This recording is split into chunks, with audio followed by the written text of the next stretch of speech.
day everyone, this is Nemesis, and today we are going to take a look at the healing support necromancer.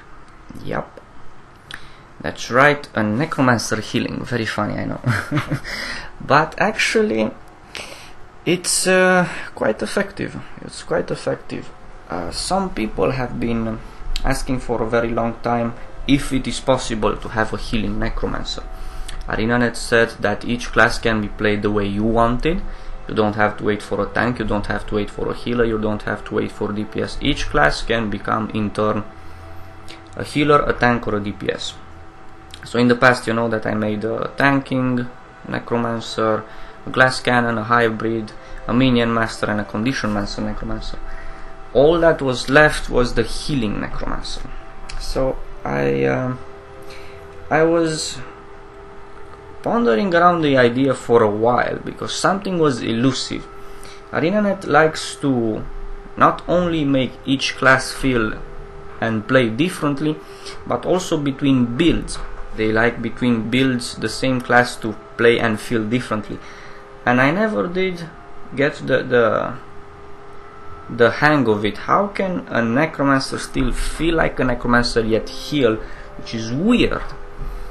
But you would be surprised to find out that necromancer actually is sort of a special kind of healer.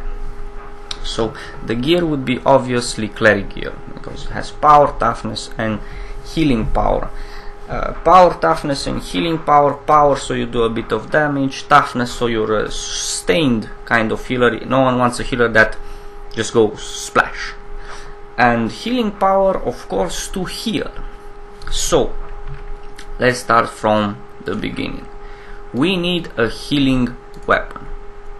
So if you take a look at the staff, it has AoE regeneration on a 6-second cooldown, and the regeneration doesn't last 6 seconds, but if you boost it up with a bit of Boon duration, you have regeneration that is permanent, because you stack AoE regeneration on your entire group, and by the time it expires you put regeneration back, so you have perma regeneration.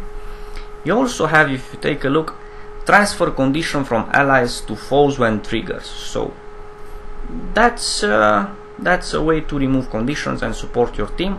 Also you have fear, so this looks like a really good support weapon to start with.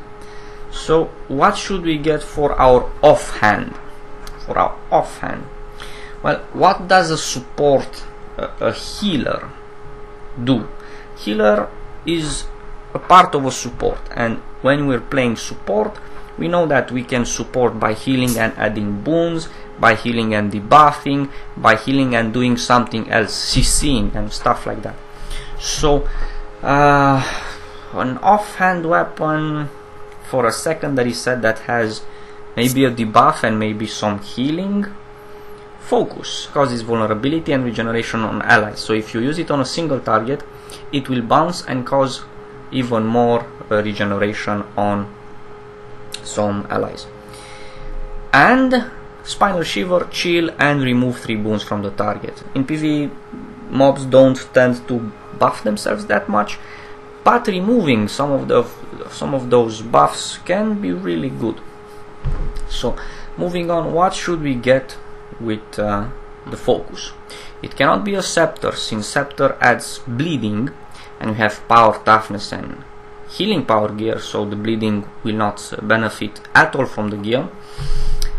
Cannot be an axe. Axe has vulnerability, direct damage, retaliation, and cripple.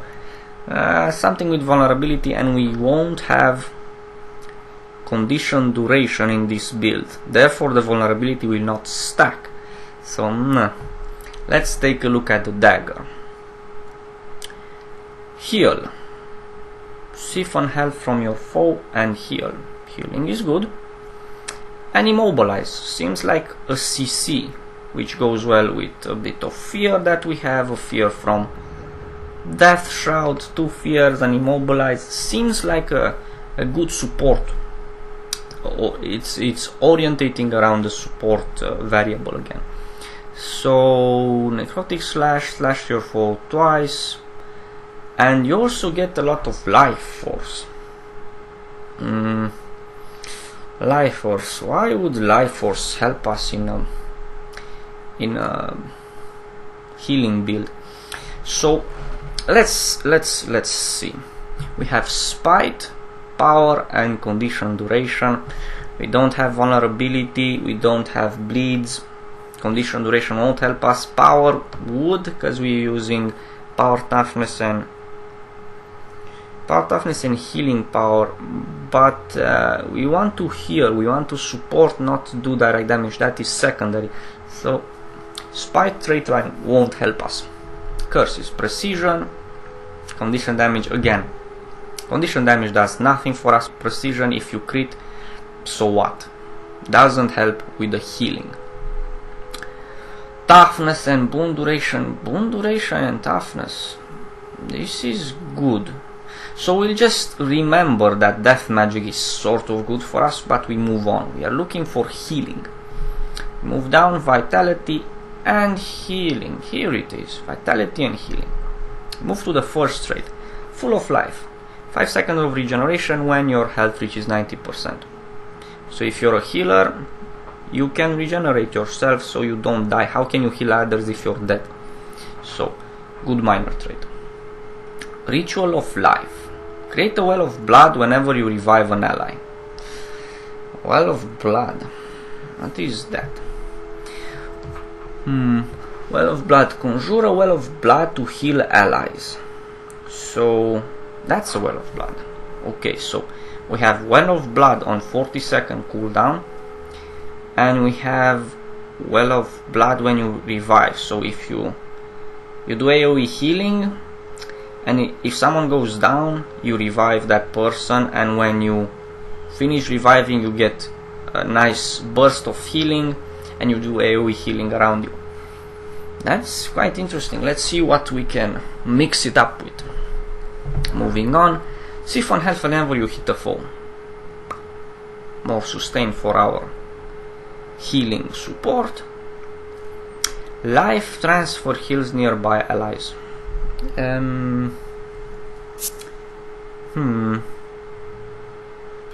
What is life transfer? Death Shroud life transfer. So you do damage 9 times and you heal each time you do damage, I'm guessing. So good major trait. Moving on, 5% more damage while your health is above 90%, and heal in an area when you leave Death Shroud. So I enter Death Shroud, exit, and I heal around me. So everyone knows that Necromancer doesn't have that many healing skills, and I already managed to pull out perma regeneration and well of blood, which is AoE. So you have 2 kind of healing capabilities on the Necromancer, and with the Death Shroud you have 3 heals, and with heal in an area where you live, when you leave Death Shroud, you have 4 heals. Still doesn't look that impressive, to be honest. We managed to get 4 heal, 4 different types of healing income on a Necromancer, but it's not that impressive. Okay, let's move on. Well, we know we need Lifeforce to maintain the life transfer and heal in an area when you leave Death Shroud, and Death Shroud is on a 5-second cooldown, on a 10-second cooldown, sorry. So I don't know how much that will heal, but has a 10-second cooldown. But we need Lifeforce. So let's get some more Lifeforce. Nothing else from all these traits seems to help us at all. So let's go into Soul Reaping. Increase life force gain from skills. Send out we use the staff and it gives us life force each time we hit. So now we get more life force, and dagger life force when we hit, and now we get more life force. Seems to be adding up a bit. All Death Shroud skills recharge 50% faster. So the life transfer doesn't have 40-second cooldown, has 35-second cooldown. 35-second cooldown is not bad. So we have 1 perma regeneration, AoE healing plus burst healing on a 40-second cooldown. Also each time we revive an ally, we also get another one. And let me tell you, they don't share a cooldown. This has a 40-second internal cooldown, this has a 40-second internal cooldown, but they don't share a cooldown. So you may put a well of blood, someone dies over there, you go there, you revive that person, you have an extra well of blood. Okay, gain spectral armor at 50% health. Yeah, like I said, you cannot heal your team, you cannot support your team if you're lying dead on the ground yourself. So you need to be, especially as a necromancer, you don't have mobility, you don't have stealth, you don't have that sort of thing. The necromancer way is to tank, to absorb damage with death shout. Oh yeah, right, we have a lot of life force, so this is a good minor trait. Create a Reaper's mark while reviving someone. Reaper's mark. So when I try to revive someone, let's say someone dies and is surrounded by mobs. The mobs have zerged the player in a dungeon and the player died. You go over there and you try to revive the person, and you will take damage, he will take damage, and depending on how many mobs there are, you might not get to revive him, or you might revive him and you die as an exchange, and then you serve no purpose. So we know, as players that have more experience with the games, we know how many times we tried to revive someone and we died in exchange. So when I go to revive someone, I put a fear, AoE fear on the ground on the person, so immediately he is no longer attacked. The mobs run away and then they come back, because mobs come back. But immediately as you start to revive him, all the mobs run away again. And that's 2 opportunities not only to heal and prevent him from dying even sooner, but also for the mobs to shift aggro. And after you revive the person, many times has happened that the person gets revived and he dies again, but not this time. Whenever you revive, if you take damage while reviving, at the end you will get a huge self-heal, a burst huge self-heal, and also you will AoE heal around you. So not only you are more than any other class, you are guaranteed to heal, to manage to get someone up, but also once you get him up, you will heal around him just a little bit to keep him up. So in most games that use the Holy Trinity, they have a dedicated healer that keeps players from not going down, not dying, because you don't go into a downstate, you die in most games. So since in this game you go down, and we have traits related to getting someone up from the downstate, and different sort of boons while getting people up from a downstate as a support, you think that downstate is part of the game. Just like ArenaNet said, they're not really, they don't stress out certain ideas. When they talk about their build system, they don't emphasize just how special it is, because they said, yeah, every class will be able to fill each role and blah blah. Really, they were right. Every class, I mean for the necromancer at least, can fill each role, and the downstate is part of the gaming experience. We know in certain games you have a druid or a priest or a cleric or whatever, and he spams heal on a target and he gets him from close to nothing to almost full HP. Well, when you get someone up from a down state, don't you basically almost do the same thing? You fully heal him. Well, not really, because he will be half HP when he gets up. Well, not anymore. He will heal for about I'm down level now, but you will see that you will heal for about 7k HP and among other heals. So moving on, 5% more damage if you have more than 50% life force. We'll get to the damage part soon. And last but not least, Death Shroud recharges 50% faster. So the Death Shroud doesn't go on cooldown, doesn't have a 10-second cooldown, has a 5-second cooldown. And if we remember, heal in an area when you leave Death Shroud. So every 5 seconds you enter and exit and you heal, on top of perma regeneration that you have to spam every 6 seconds. So you can see a rotation already forming. So let us see just how this support would actually perform in a real situation. So permanent regeneration hits for 300.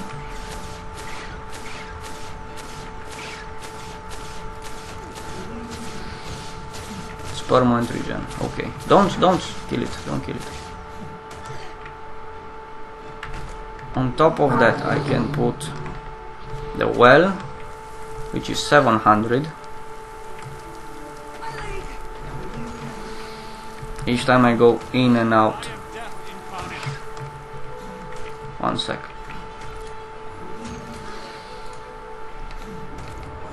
Another 700. And life transfer 300 each hit 9 times. And another 700 at the end. Okay. Now I want you to take a lot of mobs on you and you will die with them, but that's the point. Take 2 or 3 mobs. Yeah, I will come with a bunch really quick. I'm running to you guys. And just stand near them and you will go down.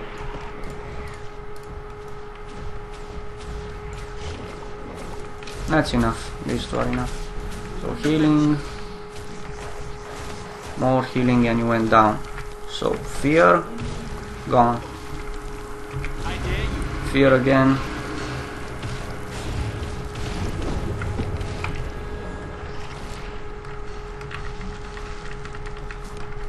I got you up but didn't work as planned. I'll get you up now. Hold on. So got you up plus healing around you and regen. Okay.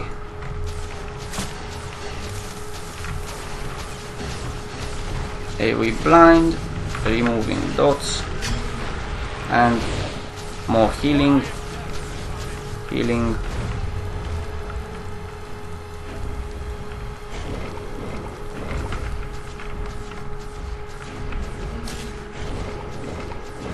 And even more healing.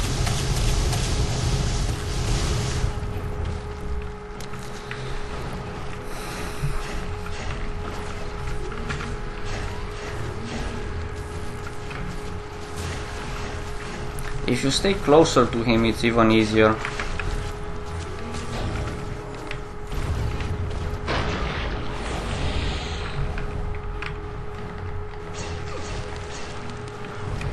I get you up now.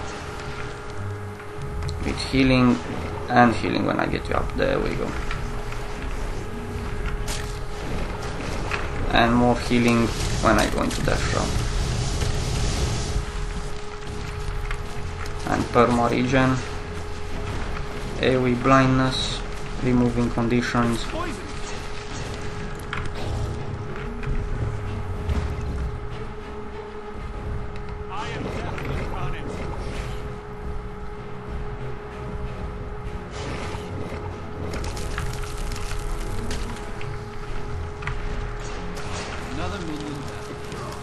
Healing.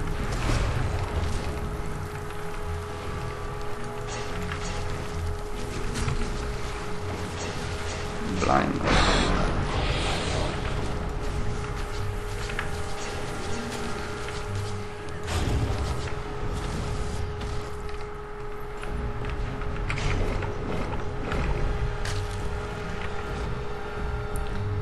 fear, getting you up plus healing, regen, more burst healing.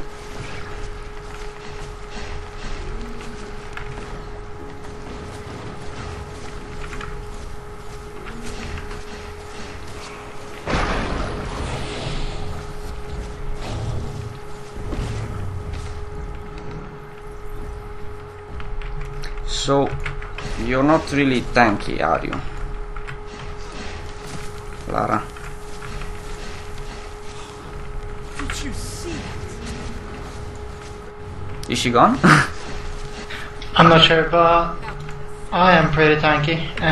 Spec for World of World and toughness. Lara, because I can help her face tank this veteran Karka with all the CCs. I can heal her enough to let her face tank the Karka.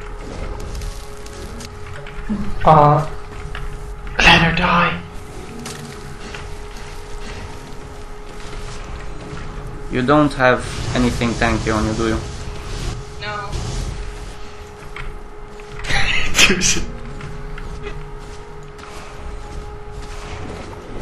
As you can see, the build can sustain someone that is not meant to face tank.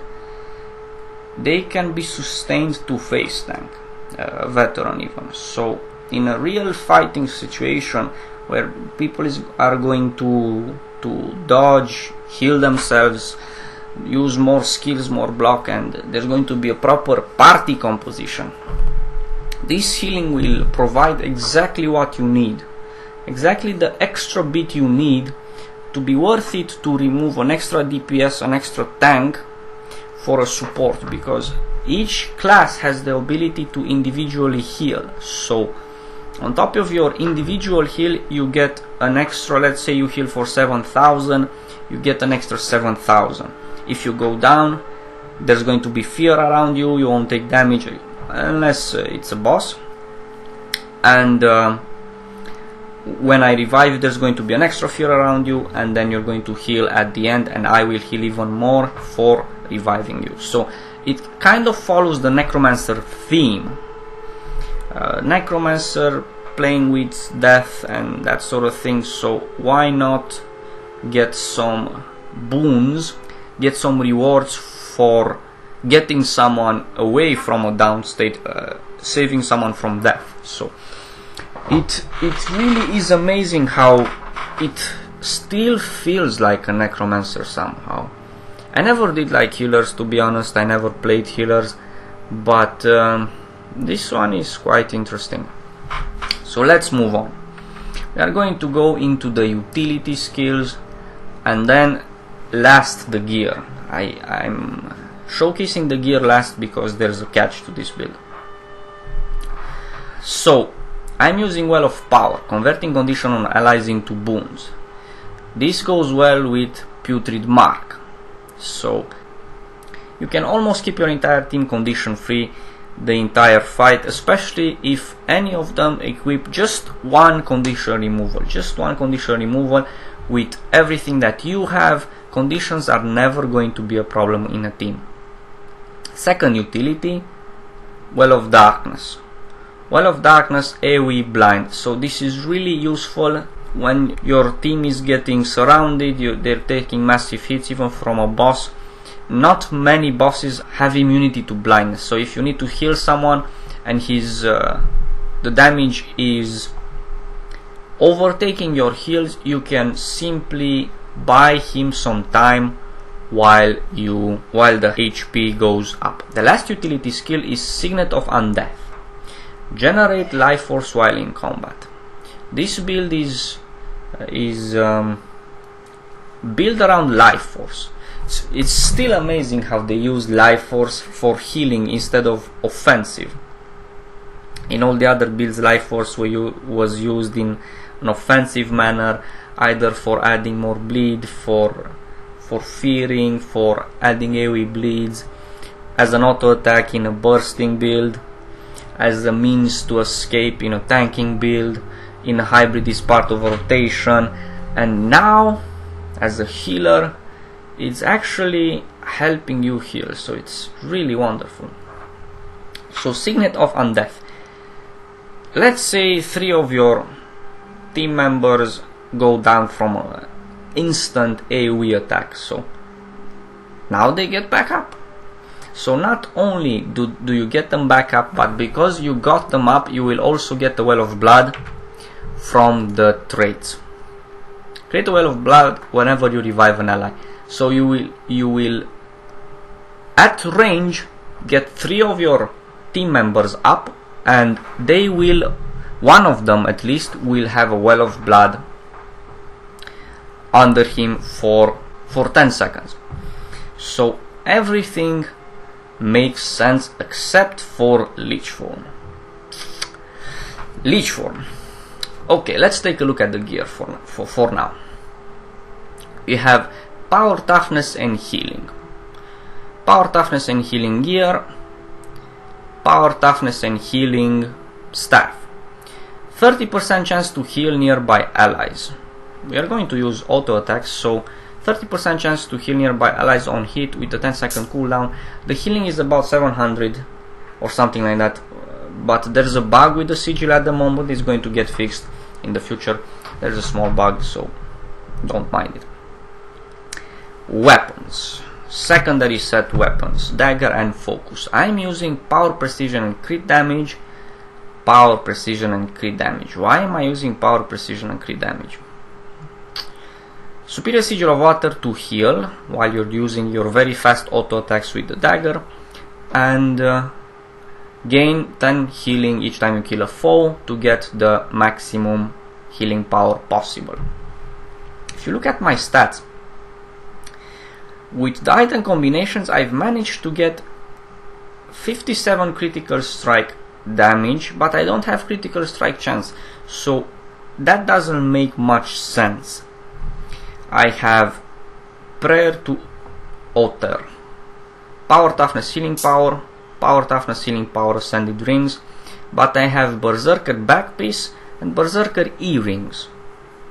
So with Berserker Backpiece, Earrings and weapons, as well as the fact that I went into Soul Ripping, which gives me 30 critical strike damage, I managed to get 75% critical strike damage, but I only have 17% critical strike chance, so that doesn't make any sense until I do this.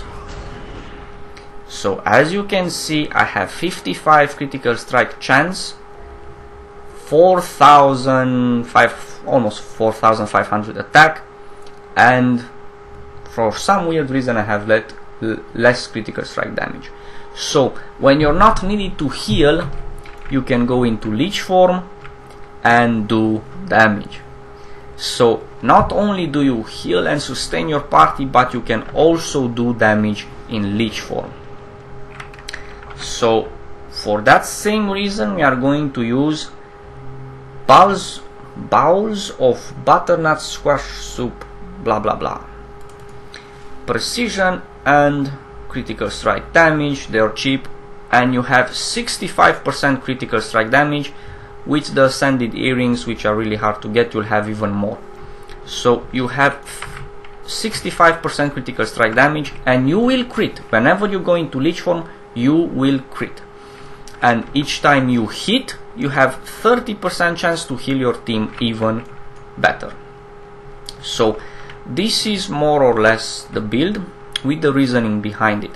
What is really special about it, not only the fact that you're really tanky, not only the fact that your armor will be around 2500 armor, you will obtain Lifeforce like crazy. You can stay in Lifeforce and absorb a lot of hits while healing from life transfer, and at the end when you exit you do an extra little heal, a little 700 heal.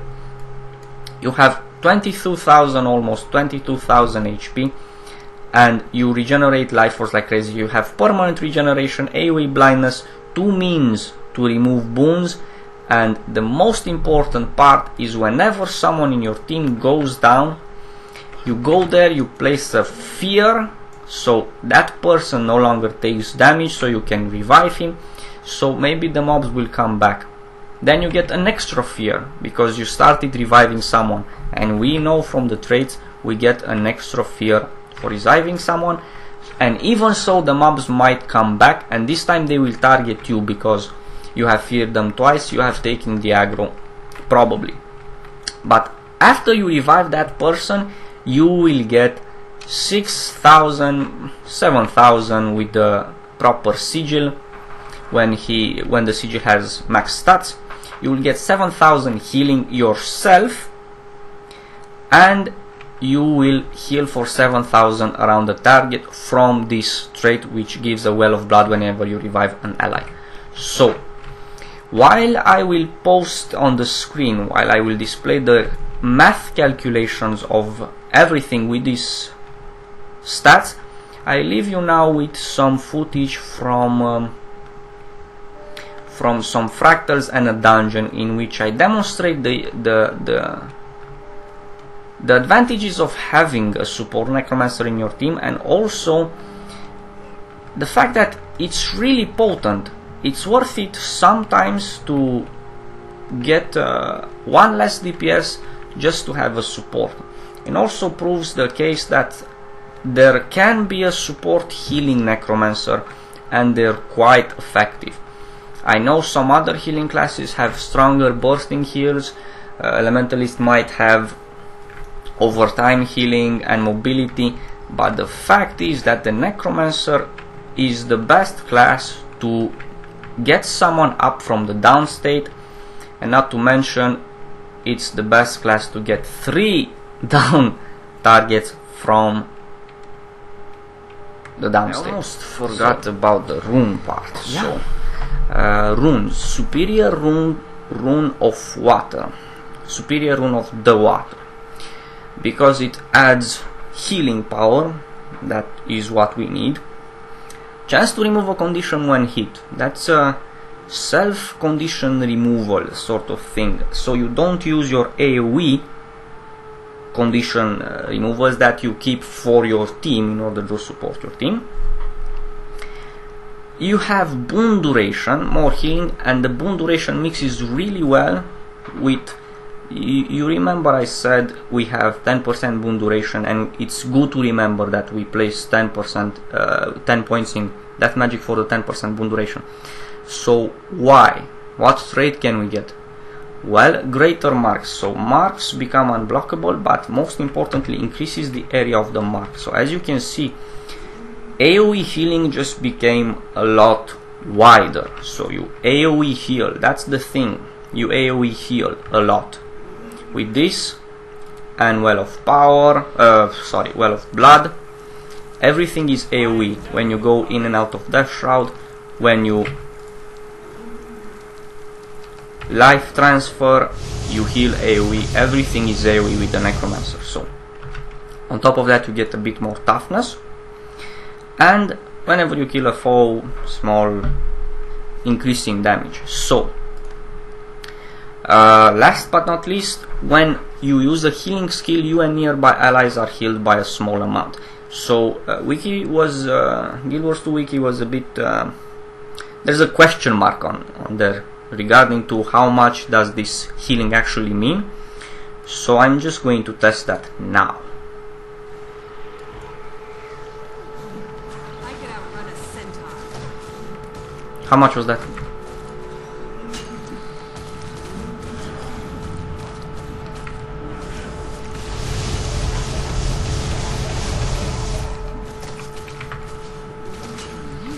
I still didn't see. We need to take one monster at a time. Another minion down. I'll have to know.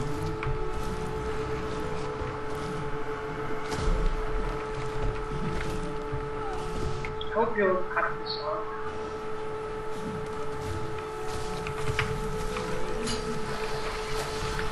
Okay, healing now 1500. Well, with the more healing you will get from, yeah, okay, 1500. So as you can see, you do a burst of 1400 and a bit, but keep in mind I have superior sigil of life, and my healing power will be a lot higher. Once 1291 and plus 250 from superior sigil of life when it's fully charged, you will have about 1500. That means you will heal for about 1500 burst heal. So once again, you have Mark of Blood, which is perma regeneration. This heals for about 7k over 10 seconds with a burst of 1.5k when you heal. Also it will burst heal you for about 8k. On top of that you have in and out Death Shroud heal and the heal while life transferring. On top of that you have convert condition both AoE. On top of that you have blindness AoE and fear plus an extra fear for even more crowd control. And the most important part is when you want to get someone up, is the most important part of the build. When you want to get someone up, someone is being targeted, let's say she is being targeted by multiple mobs. You've seen this before. I put a mark of fear, the mobs run away, I proceed to heal that target, the mobs come back, they get feared again, and at the end of the revival, because she will get revived after 2 fears, not only will you get the huge burst heal yourself, but also you will burst heal your ally and a 7k heal over time, and immediately you can follow up with permanent regen into little small burst, or maybe the other well is off cooldown. There's a lot of things you can do. Also, if you ever have multiple opponents, multiple allies down, you can use Signet of Undeath to revive up to 3 downed allies in a target. So there's not really a rotation that you need to do. There's simply things you need to take into consideration. You need to keep the perma regen up, that's a 6 second, and in and out of Death Shroud every 5 seconds. That will guarantee you some healing. So as you can see, you can be a dedicated healer, but at the same time, if the party doesn't need it, you pop into Leech form, and with these stats you will do quite nicely damage. So yeah. So here we have some low level fractals with some bugs, and I did low level fractals with bugs. Besides the fact that I don't have a lot of agony resistance on this build, I also wanted to prove a point.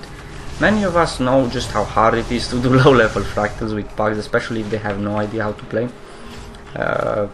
2 of these members, these party members, later on I found out they were like 1 week into the game, 2 weeks into the game.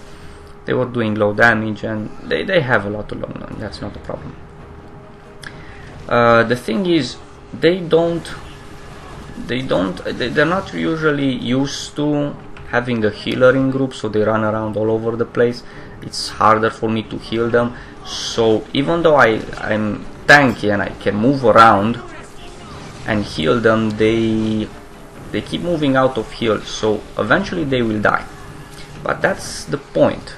They will die, and yet you will see soon enough that the special part of a necromancer healer. That thief just died, surrounded by mobs. So he will die in a few... No, he won't.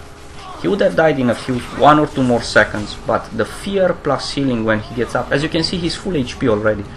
All I did was get him up and he's full HP. My healing plus the... I think he healed once as well, proves enough to keep someone alive. Again, 1 shot, 2 of them went down. As you can see, they're squishies. Mob come to finish the job, fear plus healing.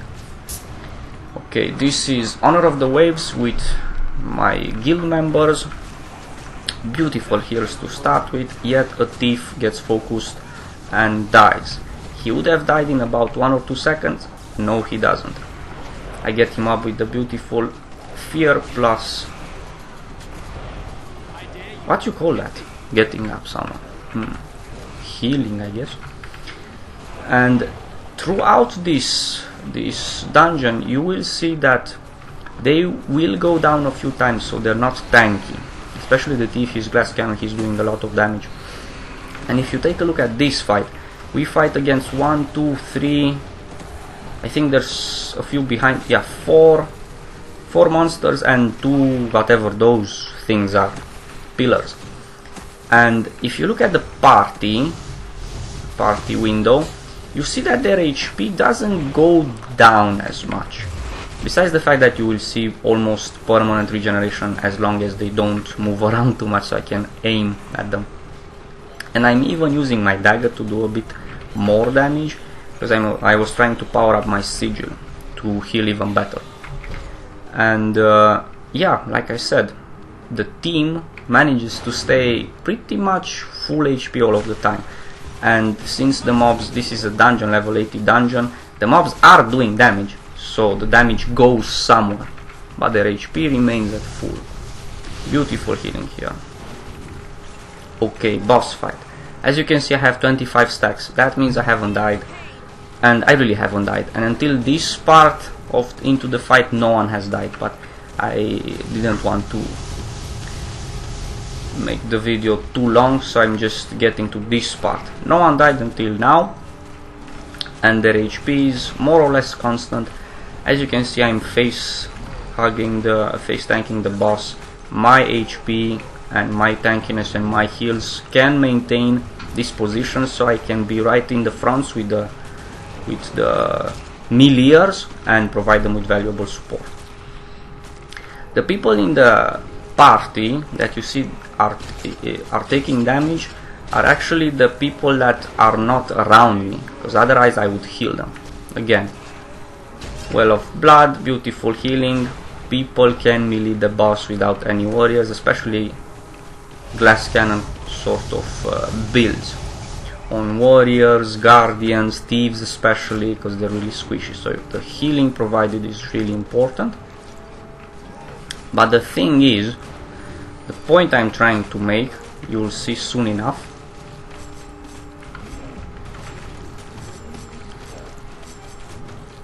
You can put some weakness, you can remove some conditions with a well. Again, permanent regen, and soon enough the well of blood is off cooldown again, and some more beautiful healing.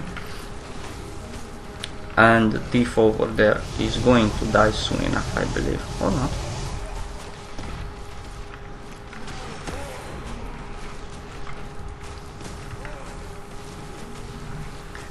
Someone died.